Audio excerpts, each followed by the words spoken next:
my name is Dr. Scott St. Amour. And I'm Dr. George Rogu. We're from RBK Pediatrics and Urgent Care. Today, we'd Thank like you. to talk to you about some of these video series that we have for anticipatory guidance and safety for your children. Yeah. Thank you guys for joining us and taking a few minutes to get prepared for your next visit with us. So we are 3.5, 4-month old. Welcome back to RBK. So some of the things that we like to talk about at this visit. Infant safety, feeding, most important things that we discuss. So feeding, still, babies need all of the calories that they can get to grow and develop properly. At this age, they should be taking around 30, 32 ounces per day of the formula or the breast milk, and they should settle into a nice routine of feeding every 3 to 4 hours. At this age, they should be sleeping through the night on their own. So the advice here is if they're sleeping, you just let them sleep. If they wake up, if they start fussing, you can fill the bottle with a couple ounces. It doesn't have to be a full feed. Let them take what they want and then let them get back to bed there. As far as the feeding goes, again, nobody knows your babies like you do. You're going to know when they're hungry, when they're full, when they want. Trust yourself and trust your instincts. At this point, we'll have seen you a number of times in the office. We'll be going over the growth curves. Those are the best and really the only way of determining if the babies are getting enough calories to grow and develop properly. So we are going to make a big deal out of these growth curves and go over with them with you. And that's going to be the best driver of the advice that we give on how to feed your newborn. Remember, we still only give the babies the breast milk or the formula to drink. We do not give them anything else, including water, cow's milk, juice, or anything else like that. As far as other safety, infant development. Tell us a little bit about infant behavior and some of the developmental things. Yeah, so at this age, your infant is going to be far more interactive, far more personable. You're going to notice that personality starting to develop. Make sure you nurture all of that. Spend time talking to your infant. I know it sounds weird to start telling your 3-month-old about your day, but just your infant listening to you talk and hear is very good for their development. Also, make sure you're spending some quiet time with them, letting them play and use their gross and fine motor skills, picking up objects, waving things around in the air, and just smiling and laughing with you. Tummy time is very important for the infants at this age. This helps build that back and neck strength so that they can start sitting up on their own. Never leave your babies alone, especially during the tummy time. Although they're not really moving around too much just yet, they should be starting to roll around. So we don't want them rolling into anything dangerous.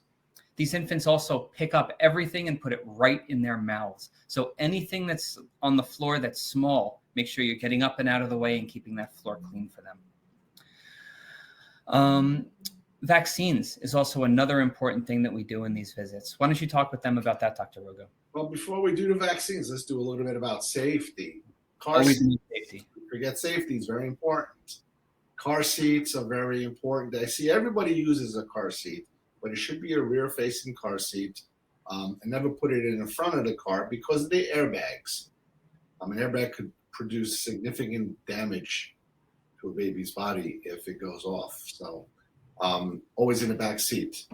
If you put the baby in its own little crib, make sure that the slates between the cribs are about 2 3/8 inches apart. Reason being, the baby can't stick his head between the slates. It gets stuck and suffocate. I know you get all these nice little things that they put in the crib, the bumper guards and pillows and blankets and toys, but they really have no business being inside the crib because they, back to safety, can fall on top of the baby and can suffocate the baby.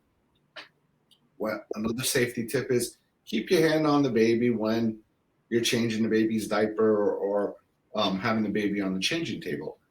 I unfortunately do see, even, I'm sure you've seen this in the office, Dr. Scott, where the parent puts the baby on the exam table and they walk away. That's, the baby's going to roll. Even though they can't roll, somehow they wiggle, they jiggle, and they find their way to the ground. We don't want that happening, especially in the office. I've seen sometimes people have bracelets and strings and cords, cultural things.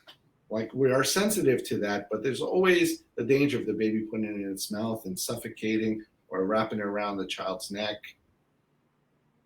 Parents should learn a little bit about first aid and CPR, and you should always have some phone numbers, emergency contact numbers available just in case of an emergency. Now, you were asking about the vaccines. What vaccines do we give at this visit, 3.5 months? So this series of vaccines goes back to that very first series that we gave the infants when they were 6 weeks old. This is the 2 shots and the 1 little drink by mouth. So remember, the 2 shots cover the bacterias Hib, HIB, and pneumococcus. The vaccine by mouth is against the rotavirus, which causes horrible, nightmarish diarrhea. Generally speaking, the best way to predict whether a kiddo is going to have a reaction to a vaccine is whether they've had a reaction to any vaccines in the past. These 3 we've given to the newborns at 6 weeks old, so they've already had their first doses of them. So if they didn't have any reactions then, I would expect more of the same now. Here are some pictures of some significant illness that we used to see back in the day as interns and residents, which fortunately, because of these vaccines, we don't see anymore. Now, I get the question of the rotavirus. That's just a little stomach virus. What's the big deal? I remember back in the day when the children used to get rotavirus, they used to get admitted for dehydration, significant dehydration. We'd have to calculate how much IV fluids to give to make them better over time, a certain amount of hours. You know, now when they get a stomach virus, they come to the office, you tell them to take some Pedialyte and they should be fine. So while it did not eliminate the rotavirus completely, it did reduce the significance of the illness and the severity of the child.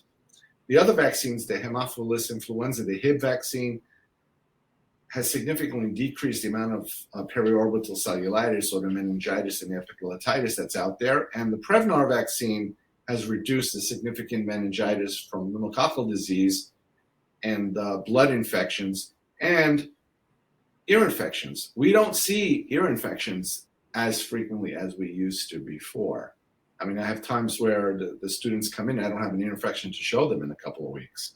Interesting. All because of the vaccines. So vaccines are a good thing.